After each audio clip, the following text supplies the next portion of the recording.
Housekeepers of Reddit, what do you know about the owners of the houses that they don't know you know? Man of the house ask me and the other cleaning crew ladies if we have ever seen this type of dog leash. Holds up what is clearly a underbed restraint system looking confused. I didn't say sh. We all looked at each other like F no I'm not telling him. He says maybe she wants a dog. Why was it under the mattress? He just wandered off dragging this thing behind him. He was a nice guy, worked a lot, tipped well, gave us holiday bonuses. She was a trophy wife, and was not nice to him. They divorced while I still worked there. He got a dog named Mayonnaise and was much happier. It was a rescue greyhound. Sweet dog. I don't live in that town anymore, but I hope Jim is happy still.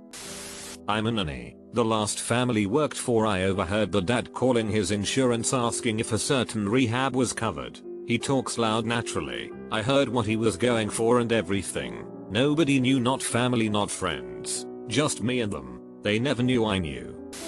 Our maid service found our positive pregnancy test in the bathroom trash. After presumably finding negative pregnancy tests in the bathroom trash for the previous 12 months. Left us a nice little congratulations note on my wife's nightstand.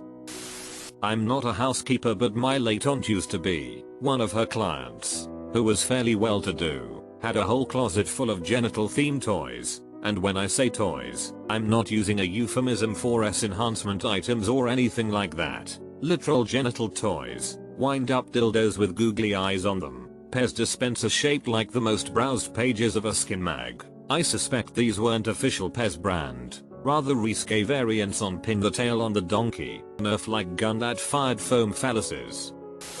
Not a housekeeper but a nanny. A family once took me on vacation with them so I could watch their kids while they did go out and explore the area. That week, my bed was the couch in the living room. It's late at night. The kids are sleeping. I'm laying on the couch and the parents get back. The dad says, "Is she sleeping?" referring to me. I didn't say anything, so apparently he assumed yes. He then started farting very loudly. I expected that story to end differently. Dog walker. Here, I was dog sitting for an older work friend once and saw her days sober calendar. I was simultaneously sad, because I had no idea she was struggling, and happy for her because she had almost a full month marked off. My cleaning guy caught me leaving the house once. Said he knew I smoked pot because he'd find stuff for it a lot and asked if he could find me some for a camping trip with his wife. I freaked a little after he just said, "I know you do marijuana." I was like, am I catching a lecture? House I used to work at had a secret passage from the master bed to the attic. Also a secret passage from a cabinet in the great room leading to the exterior of the garage. Honestly, everything. I worked in a house manager butler type of position. And there is nothing you don't find out eventually. The trajectory of the toothpaste droplets on the mirror would tell me which of the women had spent the night. I knew passwords to computers, alarm systems, bank accounts and safes that I hadn't necessarily been provided with. Dogs, kinks, medical history, sordid family secrets, skeletons in the closet, you name it. I think that's the reason salaries get obscene if you stare long enough. Your silence is literally golden. When you cheat on your all-organic keto diet, why be on a keto diet if you're going to cheat? That totally ruins it. Just get yourself on a healthy diet that allows you to cheat a little here and there without completely ruining it. There's a secret basement in the house behind a shelf in the kitchen. The previous owner did it. A whole lot. My favorite story is this old couple, mid-70s, inseparable, and couldn't be sweeter if they were covered in sugar. The lady would always leave me a cooked lunch for when I came over, and explicit instructions written on the top of the cling wrap for how long to microwave it. Their house was just a few steps down from a mansion. 5 bedrooms, 4 bathrooms. It usually took a good 3 hours just to finish all the vacuuming and dusting. One day they had a room closed and locked that had always been open before. Their treadmills and old people dumbbells were in there. No note or anything on the door about leaving it alone. And since I had a universal key, I didn't give it a second thought and went in. Didn't find anything unusual apart from a largish box on the treadmill. Picked it up to dust off, and the bottom gives way. Out fall about 10 different toys. A purple dildo that must have been a foot and a half long. clearly used nipple clamps, and a flashlight with Arnold Sharpie on it were among the things I had to very carefully put back in the box to place it elsewhere. Dusted the room and vacuumed it, trying the whole time to erase the contents of that box from my memory. I finished that up, and feeling a bit peckish, decide to take that time to go eat lunch. 2 chicken breasts with a side of celery greeted me in the dining room. The cling wrap had 2 notes on it, the first of which read microwave for 1:30 on high, sauces in fridge. The second, which was clearly written very hastily by the husband, read you should have put a serious tag on this question. Working in hotels is similar to cleaning someone's house, because those comfortable will lay it out for you. You can tell if someone is messy or tidy at home, how well they take care of their things, what they eat, how much they drink, what medical problems they may have, and if you get the chance to meet them you can piece together why they live the way they do by telling their stories. I never made fun of our guests or judged them, that would be so unfair and intrusive. Nice Colombian family, big tipping, they import Coke from Colombia. One of my most vanilla customers doesn't know I know about her bondage fetish. She seems like she would be a kindergarten teacher. It caught me off guard when I seen her ropes cuffs. Housekeeper nanny here. Eventually we find everything, mainly where the toys are, where dad hides all his empty energy drink cans, where mom stores all her shopping purchases with tags still on them. Parents in general hide their unusual items in the most usual places, simple boxes in bedroom drawers, in random linen closets, mostly readily able to find and just out of their way. I've helped move several families and doing the checks for packing has gotten some interesting results. We know when the parents are tired and don't want to come home. We know sometimes the bar trips the parent takes before coming home. We know schedules that they say are the reason aren't really the reason. We know personal preferences they have over the years to any random assortment of thing. Seriously, who buys mayo to put on everything as their condiment of choice? Some things that we know, they know we do and accept it. A lot of the stuff we know, we find out and definitely play dumb with. First milestones in nannying are a big one.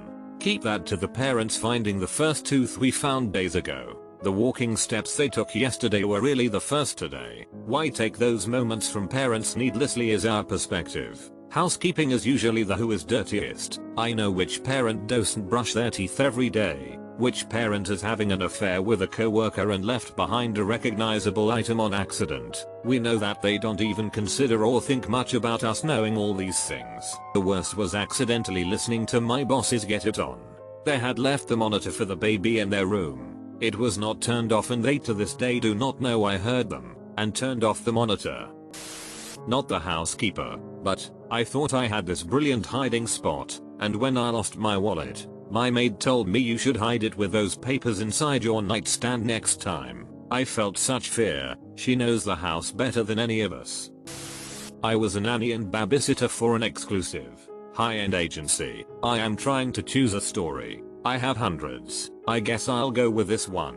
One of my regulars was a literal math genius in one of the best universities in the country. Her apartment was across from the dorms. Aside from sleeping with her students and others she'd pick up on casual encounters, she showed me her toy collection, which was extensive, and gave me a set of binoculars and asked if I wanted to join her on Saturday night when she liked to watch the kids having it in their dorm rooms. I politely declined. Maybe I made a face or something because she tried to make me feel more comfortable by asking me if I'd like a drink. I accepted. Normally I'd say no, but I had to ask her something relating to her kids. I don't remember what. Anyway, we sit on the couch and she pours me some wine and then says, "I know," with a big smile. She stood up. I got a little nervous, but then she headed to the piano and started playing Scott Joplin's Maple Leaf Rag. And that was that night. A bit of an innocent one, but while I was cleaning I saw this cabinet that was very large, like someone could fit a body in there. So, being curious, I opened it and saw a whole room. It was crazy. Inside there was a bed and lights attached to these tall wood pieces. Then a mini bookshelf with some books and a desk and computer. It was absolutely amazing. I don't have anything embarrassing a housekeeper could find. Handcuffs and a 6-month-old Tupperware container full of meatballs and marinara that I've somehow not removed is the most embarrassing thing you'd find. When I get a housekeeper, I'm just going to come clean and show them where all of the potentially embarrassing stuff is. I really DGAF, and it would probably break the ice.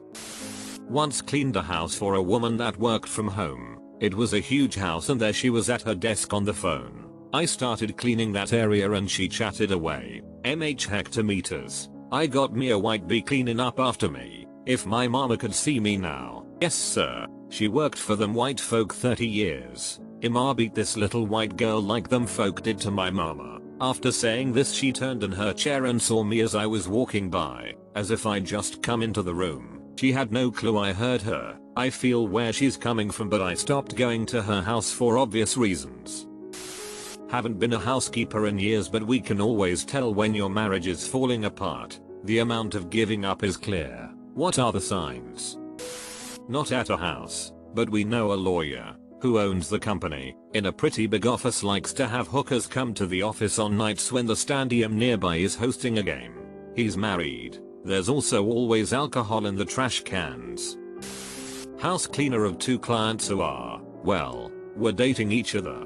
Guy client, we will call N, has no clue what we know about him. Female client, we will call L, is a little more in the loop of what we know. N apparently cheated on L with a woman, K, who broke up his previous marriage. S, L found out and dumped his A. He tried to get back together with L, even calling and texting multiple times a day. He did that for 2 weeks and suddenly went quiet, which clued L that he was sleeping with K again. I cleaned a few days later and sure enough, K's shoes were hidden under the couch, not a usual place. I didn't realize being in a soap opera was part of the job description.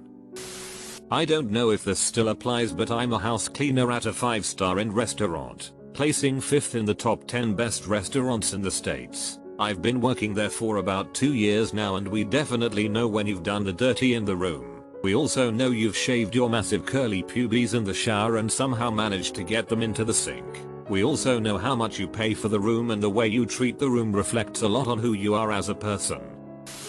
They did well to hide it, but I know both of them are having affairs. She gets really giddy the week she meets her lover. She is usually quite dowdy in the way she dresses, but puts on much younger looking items to meet her man. The week she doesn't meet him is the week she is more glum but gets bombarded with messages, so she is stuck in her phone. He, on the other hand, he is a lot harder to catch. I find seemingly innocuous handwritten telephone numbers and names, always female, on scraps of paper. He has a professional that works all over the world and travels a lot and has a massive network, so it is part of the job. However, in his bin, wrapped in tissue paper, I'll find a torn off section of paper with a room number and presumably time written on it. This method is used with at least 7 different women, judging by the different styles of handwriting. I'm pretty sure he is banging more than that though.